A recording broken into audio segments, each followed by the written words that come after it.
we'll get to that 4 years later, but let's talk about that transition, because I can distinctly remember during that campaign, candidate Florio saying he didn't see a need to raise taxes upon taking office if he was elected, and the entire press corps saying that's absurd. We all know that there is a looming budget deficit in the existing budget, much less than the one that you're going to have to put together. They didn't know that. Let me say something on this.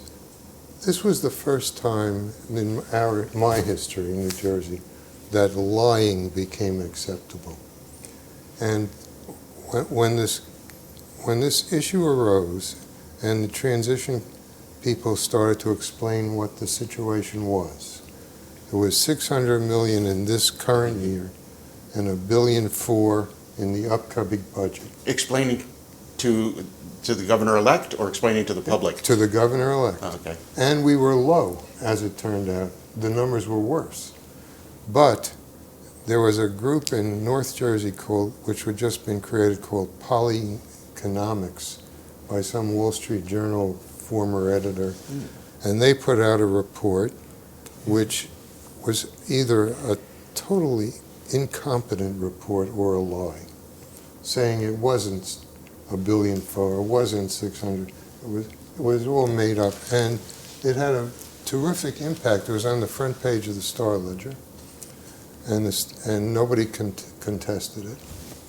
And a year or so later, the Senate created a commission to look at this question. This question was so in the dark.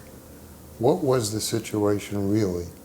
And it was headed by a banker named Cossack from North Jersey. I think he was a Republican. It was a bipartisan, business-oriented group. I was the only former government person on it. And I let them talk, and they were producing a report based on this study. That was a lie.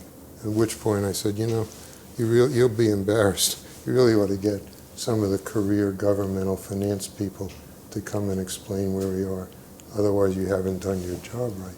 And then they did, and Rich Keevy and people. I was going to say, the Rich Keeveys of the world came in with facts and figures, and they wrote a report corroborating what Florio had said.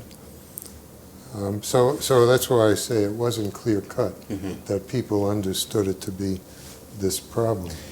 Yes, some people contend that we've had different points of view, diametrically opposed, as to whether Kean considered raising a tax in the transition period, or acknowledging that there was a deficit to sort of make the path easier for Florio as he came. No.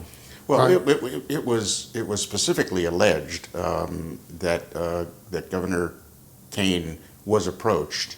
The Governor Kean's people were approached during the transition and asked to would he please raise the sales tax, approve the increase of the sales tax? I was sent to see Kean, not for that, but to ask him not to make contracts and not to spend money, not to raise a tax, but recognize we have this terrible problem. Let's not make it worse in these 2 months. And we were fairly good friends. I mean, I dealt with him, and he said, "Oh, you're so melodramatic. Like, there's no problem." And I said, "Well, thanks for your courtesies over the years," and I left. But in answer to your question, there was, in fact, an attempt to get Kean to take some of the heat by moving on this stuff, or at least getting it out there. Again, I think in the context of people not realizing how big the problem was going to turn out to be and how unpleasant the tax package would be. But Tom wasn't going to do that. no.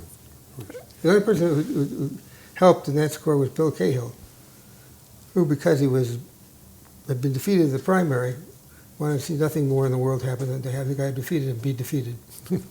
By Brendan Byrne, and provided us with any kind of assistance we wanted. And talking up the tax problem, it got almost too big to talk about. Yeah, but I think the underlying thing is he did not want to concede that there was any problem at all. Yeah. So. Would reflect on their management of the budget Right. taxes.